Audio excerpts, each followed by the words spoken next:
This is a video guide for teachers to offer support in creating a NetSchool self-paced audio-supported spelling test.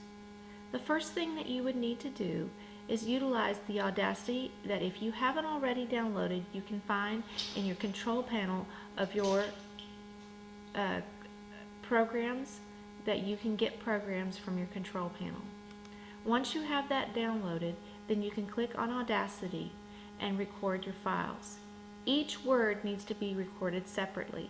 For example, spider. The spider sat down beside her. Spider. Once you've recorded the word, then you need to save that through export. Not through save as, but export.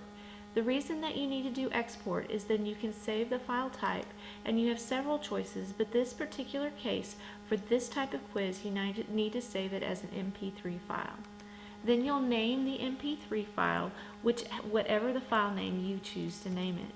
I recommend that you name it something that you can identify easily as you're uploading each individual spelling word. I also recommend that you might divide the spelling words up for 6 weeks amongst a team, and each teammate does a certain amount of words, saves them into a joint file that everyone can access either through H Drive or a Dropbox.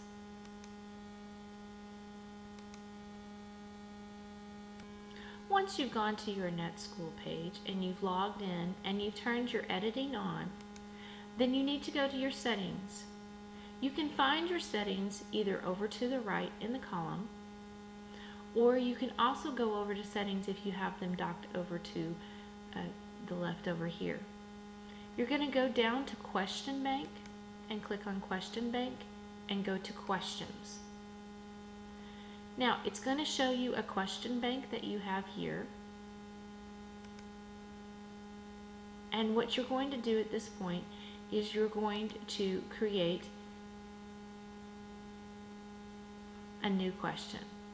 So you'll click on Create a New Question, and you're going to click on Short Answer because you're going to have the students type in their answer.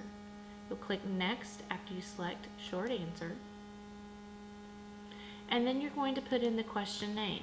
The question name will be the word that you are going to be tested. The first word that we're going to do is sky. Then you're going to come down to this area right here, and you're going to click on this one right here that it's going to be Insert Moodle Media. You'll click that on, and then you're going to find or upload that app that you just, or that audio file that you just recorded. You go to Browse, and you're going to go and find that video file.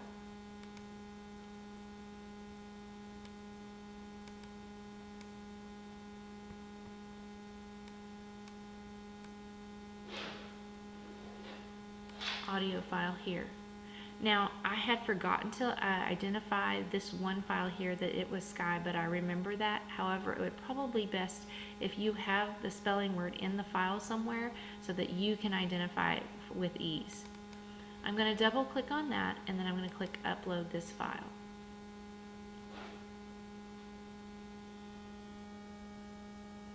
Then I'm going to click Insert. At that point, you should have some code here that is that MP3 file that you just uploaded. Then you're going to go down to where it says Answer 1.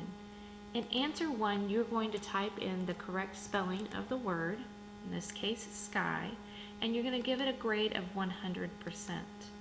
At that point, once you've done that, then you're going to go down and save your changes.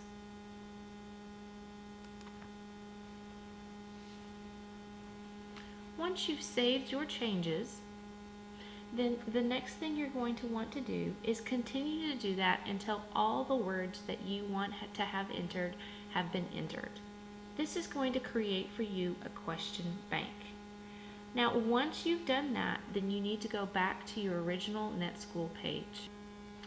Once you're back to your original NetSchool page and you still have your editing turned on, you're going to go to the section that you want to have your spelling quiz in. You're going to add an activity or resource at that point, and you're going to add a quiz.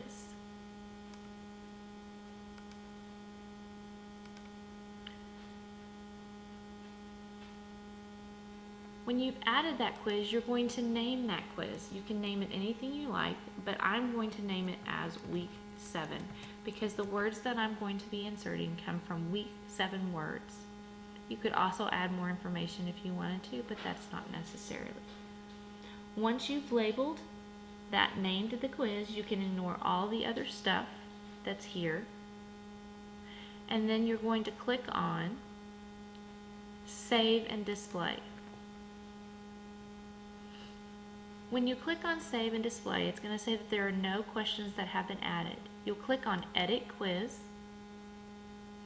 and it'll usually have it where this is not showing. It'll have question bank contents, and it'll have you click Show. You'll want to go ahead and click Show, and then what you're going to want to do is you're going to want to go down and you're going to want to add the questions that you want to add to the quiz. So you'll click on the items that you want to add to the quiz. I want to select this right here, and I'm going to add to my quiz.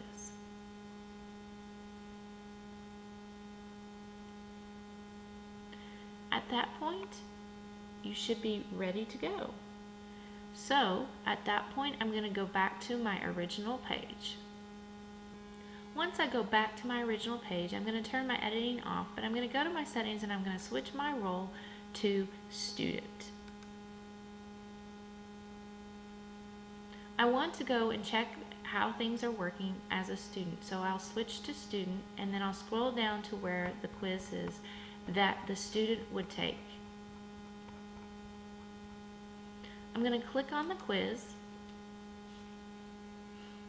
and I'm going to attempt the quiz now.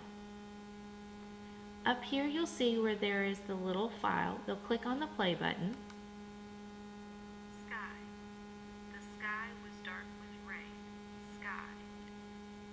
From there, they can play it as many times as they want. You can also have them have headphones so that no one else can see or hear, and then you can type in. They can then click next and go to the next question, or that would be the end of the quiz. The great thing about doing it this way is that you can have quizzes set up by groups so that you can have groupings within your class, and so you can have a high, a medium, and those that are needing to perform at a lower level, and you can accommodate and differentiate with students based on their needs for spelling. This is also a great way for you to occasionally pull back in a word that maybe the students have struggled with from a previous week and continue to assess that they are learning the word or that they're correcting their mistakes from before and they're learning the rules that go along with that word. If you have any other questions, please contact your IT support. Thank you so much.